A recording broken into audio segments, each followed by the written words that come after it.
Hello and welcome to Opinion 39, the Lie of the Land First Thoughts. I'm your host, Louis Bent, as per usual, and I'm with Philip Archer. Hello, Philip.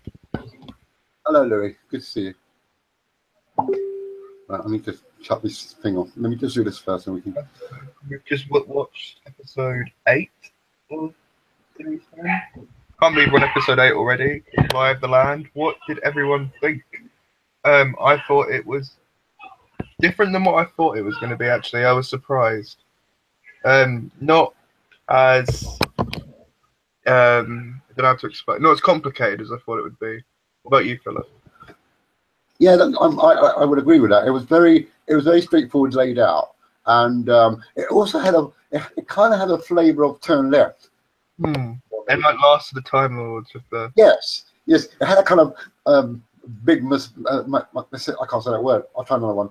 It had a big kind of bombastic thing about it because it encompasses the entire world, sort of thing, but it's also very dark. It had a very dark tone to it. So, but I like that in it. I think it was, yeah. I like you said. I think it was like apocalyptic kind of we're all doomed scenario. Mm-hmm. The resolution. I mean, no, we won't go to resolution yet. But Missy. Well, no, Missy shocked me in this, like the end scene where she's crying. I was like, what? What? I was like, what we do? Really? Doing this? Like, wow. So she's going cold turkey from doing anything evil, and I'm thinking to myself, does that really work for a Time Lord? That you lock them away so they can't do any wrong? I think it's probably my favourite Missy episode, to be honest.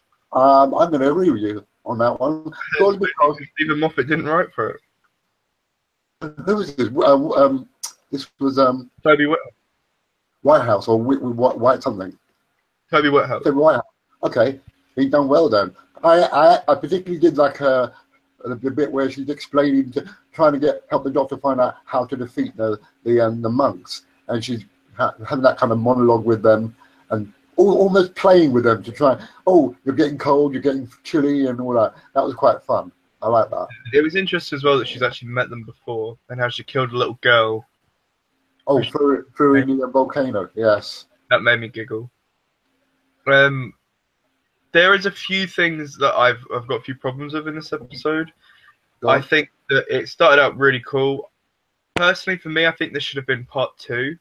I think we shouldn't have had Extremis. We should have had Pyramid at the End of the World as episode 1 of this 3-parter. Then this is like the apocalyptic Where's the Doctor thing with Bill.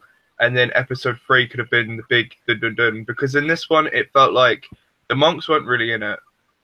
Although they were in it, if that makes sense. We didn't really find out what they wanted, who they were, find anything out about them. They were very easily defeated. Yes, and it's almost that kind of resolution was almost reminiscent of the Cybermen closing time thing, by the power of love. I mean, I think it worked better than everyone. Like it wasn't real. We were in a stimulation. Yeah. But to found out more about the monks. The fact they just were defeated and then just left was a bit like, why? If these things can take down Daleks and Cybermen, yeah, exactly, angels, why are they just running away for some humans? I think it'd have been better if this was like. I mean, I didn't like the. Don't get me wrong. It just felt like the ending was like, oh, the whole Lie of the Land aspect, which is what Toby Whithouse came up with, was brilliant, and I really enjoyed that. But it just felt like he had he was left with the problem of having to wrap everything up. Yeah, in 5 minutes, as well as expand on his own stuff. But it's the execution of what he used to wrap it all up, which I thought was a bit of a cop out, because for something so big and so massive, you would have thought you'd use something so big and massive like that. But this was just simplistic in its resolution. And the fact that Bill was like gonna die when she did that, and then like the next scene she's walking around like nothing even, no, like the Doctor's like she's died for nothing, and then she's walking around as if nothing's happened. Like, yeah. Do we have to give an explanation? it was, yeah, the monk aspect of it was poor.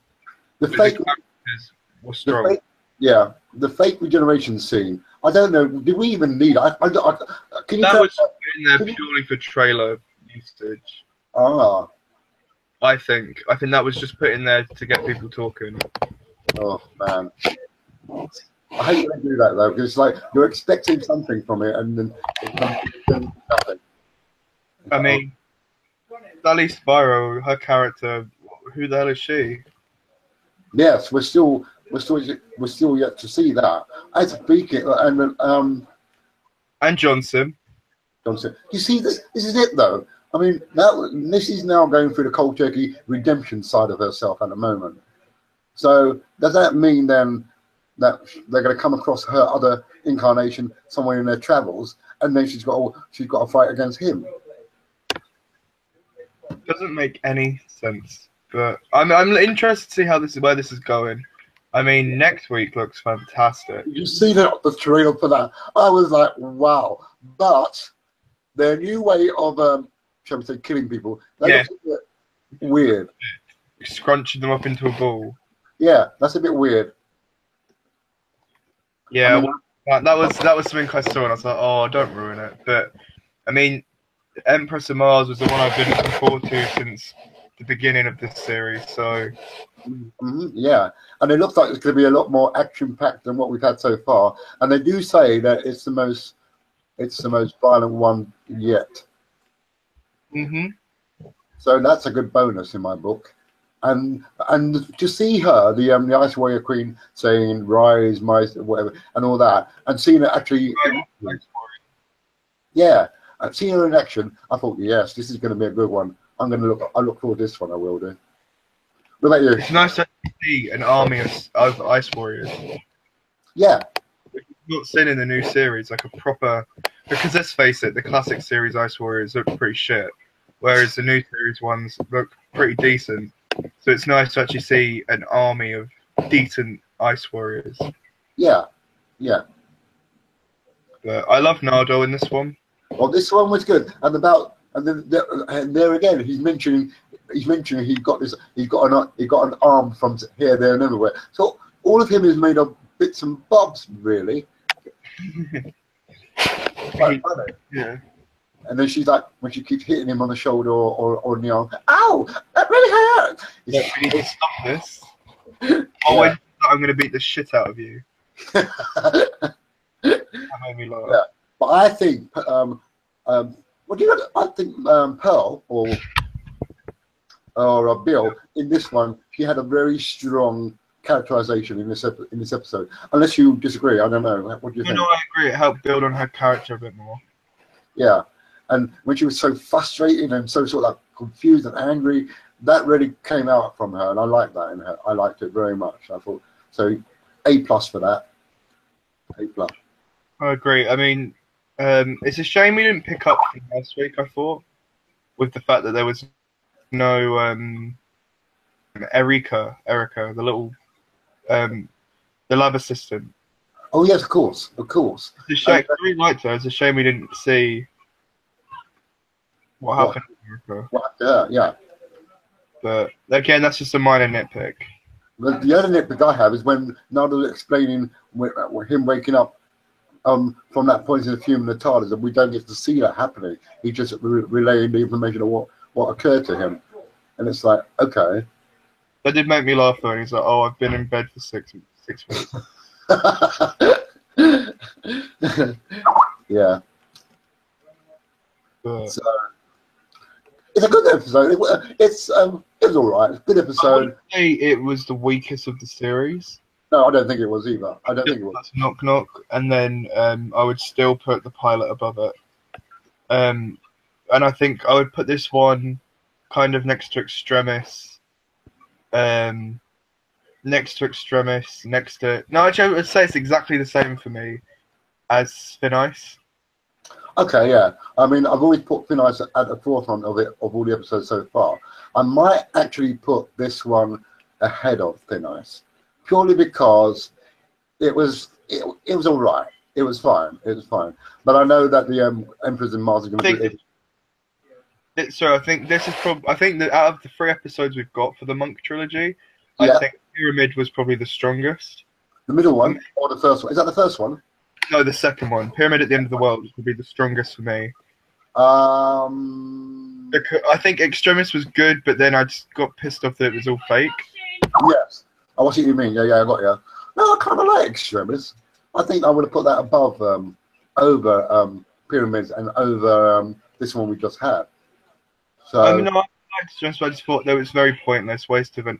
We could have had that to we should have had, for me, what I think they should have done for the trilogy is have episode 1 of the trilogy instead of Extremis have the monks invade with the pyramid. Then yes, have episode 2 like this one, where it's the end of the world, we can't find the Doctor, and then end it on them finding the Doctor and he's brainwashed into like it finishes on that regeneration. Then pick up on episode 3 with this. I understand. Yeah. Hang on, let me shut this window. I can hear people talking.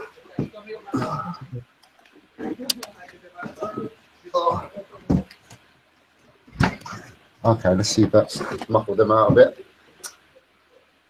But yeah, no, it was different. Yeah, yeah, it had some good points, and it had its kind of like detracting points. But you get it in any kind of story that you do, what happened in Doctor Who. But I like it. But like you said, Missy was strong in this one, and it's a new take on her, and I look forward to seeing how that develops with her as we go along. I agree. I mean, didn't really see what the monks were though. No, because I think with Kirill, although I kept saying during this free trilogy that, or they could be the Cybermen in disguise sort of thing. That obviously that's not panned out. So the Cybermen have their own kind of story and then for themselves to coming up. So in a way, I'm kind of happy with that. I'm happy. The thing I don't get though is Moffat said, that's not their names, but we just call them the why. What are they? Then? Yeah, I see what you mean. There's no closed book on them. So who are they? Where they came from? Why were they doing this? And we all thought, and I even thought that they were working under a greater thing. But obviously that's not the case. Unless this is just a precursor. There's more to come to them. But I doubt it. I doubt it. Yeah. I don't know. I don't know too. But Capaldi also Capaldi in this one. It was good to see that he can play a slightly totalitarian type despot leader. He was very good with this. Very good. The manic eyes and the manic grin. Yeah, he was very creepy. Yeah. That persona. I mean, oh man, I can't wait for next week. It's only 7 days. Yeah, like I said, this wasn't terrible. It wasn't 10 out of 10. It wasn't 0 out of 10. I think a lot of people are going to hate on this one, though. I reckon they will do. I think you're right. Because it's like we've had such a big build-up, and it's just like, and that's it. It went out with a whimper, basically. Which it did. I was expecting something a bit more stellar in how. It started with this is interesting. What's the Veritas? What is this? Oh, it's not real. Okay, it's just a setup for next week. Oh, we're not really learning much. It's just a big build-up. This is pretty interesting. Oh, we're left on the cliffhanger of them taking over. This week, they've taken over, not really in it. We're going to follow Bill as she finds the Doctor. Okay, this is interesting. Mm-hmm. Found the Doctor, they're going to defeat them. Okay, this is interesting. Oh, and they've defeated them. I don't know. So I'm trying to work out, is next week's the one where Missy is taken on board the TARDIS with them for a trip? That's apparent. Well, Wild Enough in Time is the one we know for 100% she's with them. Although she is in next week. Okay, so she'll just have another sort of like small cameo scene before they set off. Or will be with them. I'm not sure yet. Okay, well any bit that we have with Missy is welcome right now as it stands, because yeah. I look. I mean, I did like you go on. Missy in this one. It was good. Missy in this one was very good. The crying scene at the end really got me because I was like, oh, I wasn't expecting that. Maybe it's something that when a Time Lord is a female, they're a lot more emotional than when they are males. But I don't know. That's a bit sexist thing to say, so I'll retract that. But Who cares? but it's true. It's nice to see that. It's a shock because you're used to seeing the Martha or Missy being just goddamn evil, and they don't give a scrap about anything they do. And the way she was voicing how I remember killing these people or destroying this universe, that was nice as well. It was different. It was unusual. But no, it was a decent episode, I thought. Yep. Not the worst episode of the series, but not the best. It's watchable. It deserves a second rewatch to enjoy it, just for the sake of what's going on in it. I'm looking forward to rewatching it, actually. Mm-hmm. Be interesting. But yeah, any final thoughts? Final thoughts? The Lie of the Lamb wasn't so much of a lie, but it was a good premise, which ended kind of not what I expected to.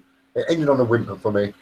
I expected more from the ending, from the resolution, shall we say. I think it was just too much build-up from these last 3 episodes. Yeah. It was so built up that we didn't really get the... I think the monk should have been featured more. Yeah. And the way they used their hands, like the silence with the electricity thing, I was like... But I liked the bit where they were able to conjure up that kind of strange kind of shield to stop them. That was weird. Yes, it was when it's like... And then Very strange. It's like brains, almost. Yeah, that's right. I was trying to work out what it reminded me of, but now you just said it. Like brain matter. Weird. We'll probably be doing another cast later on. Okie dokie. But for now, I'm hungry. I'm going to go get something to eat. So we're going to wrap this one up. Thanks for coming on, Philip. Thank you, Louis. It's been interesting. Hopefully you can come on in a bit when we do another one. Okie And yeah, just like, subscribe, do all that crap, and see you next time. Enjoy your dinner. Thank you very much.